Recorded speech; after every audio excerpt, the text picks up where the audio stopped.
Hi there, I'm Skaji, and I'm a professional tarot nerd. In case you missed the news, Krampus is coming. Have you been good? When I was a wee nerdling, Santa would come to our house.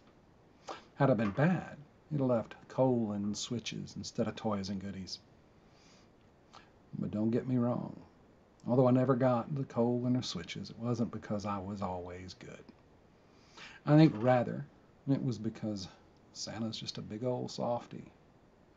Or maybe he's so overworked that he had to half-ass that naughty list.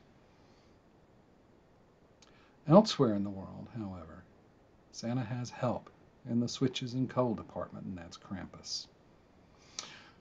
Krampus has his origins in Germany and surrounding regions about 500 years ago, give or take. And he was a mite more stern back then. The truly bad would be treated to a whooping with a bunch of birch twigs before being swept into Krampus's basket and carried off to quite possibly a grisly end. He was often imagined much like interpretations of Satan, with cloven hooves and horns and sporting chains or bells. Now Krampus, which might derive from Bavarian for rotten or from German for claw, isn't alone in being scary around Christmas. There are many regional variations on the idea, including Belsnickel, Perkta, Knecht Ruprecht, and others. And scary wintertime characters aren't limited to the Alps either. In Scotland dwells the Cailleach. Iceland has Grilla and her children, the Yule lads. In southeastern Europe and Turkey dwell the Kallikantzarose. And Belsnickel even managed to migrate to Pennsylvania. And these are just a few of the scary wintertime characters. There are others from all around the world. Why not? To folks for whom winter was a time of darkness, cold, and scarcity, why wouldn't there be scary beings which embodied the danger, darkness, and scary aspects of winter? But what of Krampus today? Is he the same Krampus as before? Where I live, I can banish darkness and cold with the flip of a switch. Winter doesn't hold the same sway over my modern life as it did for my ancestors, even as recently as 150 years ago. Maybe Krampus has evolved as our relationships with winter have evolved. Has the threat to physical existence posed by winter been replaced by a metaphor for spiritual or psychological darkness, cold, and scarcity? Perhaps this dark soul of winter, cold, cruel, and unyielding, is still needed. Perhaps we need the testing and trying nature of the dark without ready light close to hand. Within the duality represented by Santa and Krampus, we can see the hope of light as balanced by darkness. And within that darkness, if we sincerely gaze, we might find something of ourselves lurking there. In the psychology of Carl Jung, this is called the shadow, and it isn't something to be feared and eliminated, but rather something to be recognized, explored, and integrated. Scary old Krampus and his kin might just serve us today, not as punisher for shortcomings, but rather as a guide who allows us to shed our own light into the darkness within. And what might we learn from this dark spirit of winter? What message might it have? What does it require of us? To gain a little insight, and if we're lucky, a little wisdom, I designed a tarot spread, which I call the Spirit of Krampus. As an embodiment of winter, Krampus can represent the struggles we might face in the literal or metaphorical winter. Imagine, if you will, you've set out into the cold and the dark with nothing other than a torch to light your way, a scrap of bread to sustain you, a trusty knife or axe against the wild, and your warmest clothes against the cold. This 7-card spread presents us with a look at the challenges we face, as well as guidance on that which we have to help us face them. Cards 1, 2, and 3 are those challenges of the dark, or of the spirit, the cold, the body, and the wild, the mind. And these 3 cards can be seen either as aspects of a single challenge or as different challenges together. The guide for discerning which is our own intuition and the relationship of the cards together. Cards 4 through 7 are those things we have of ourselves with which to face our challenges. Card 4 is our inner fire, our own spirit, with which we can illuminate that darkness. And card 5 is that scrap of food which can sustain us. And card 6 are the tools which permit us to prevail against the wild. And lastly, card 7 represents our clothing, that which we bundle ourselves within to fend off the cold. Let's take a look at this spread in action.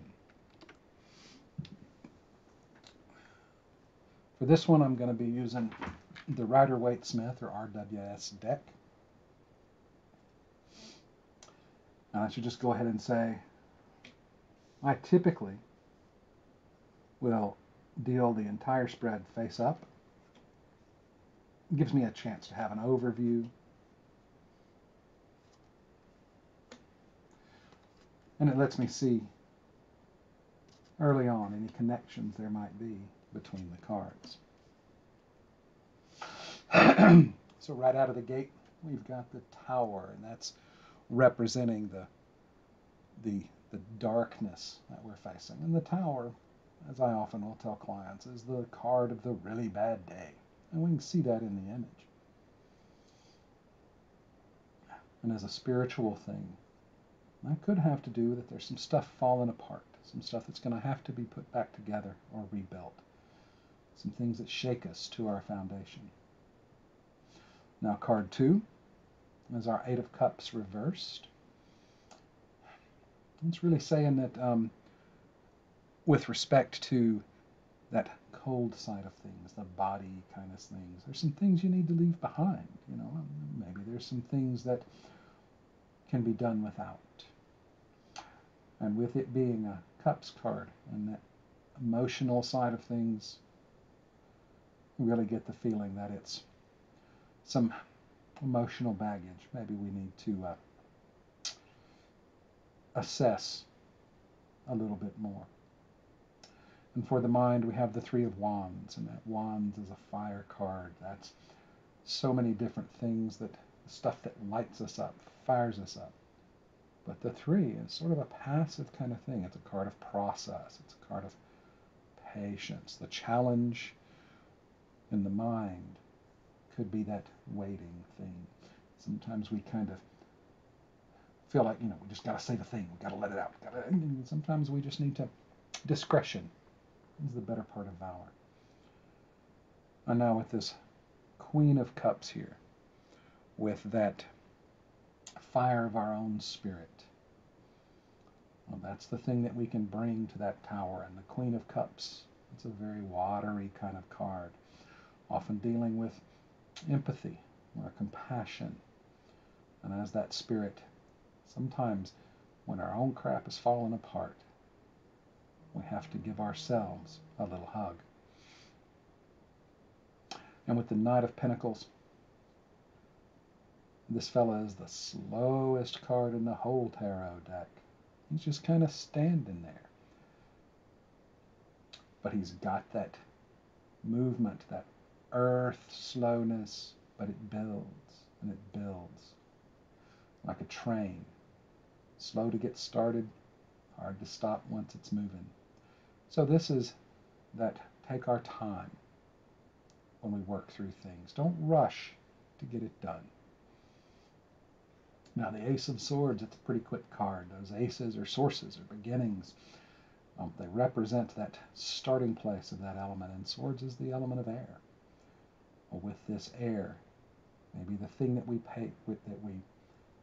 face that patience we have to do, that holding things back, is to be a little more strategic in the way we communicate. And that clothing, the thing that we can bundle ourselves up in, that sort of safety blanket or a comfy jacket. It's that Two of Wands. And here we see a thoughtful guy planning his next step. Sometimes that stuff that we carry with us the most is the stuff that we can use. In this case, this can represent an ability to plan things out, to make sure we're putting our energy in the right place. So here's an example of this spread. I hope you've enjoyed it. Once again, I've been Skaji, and I still am, apparently.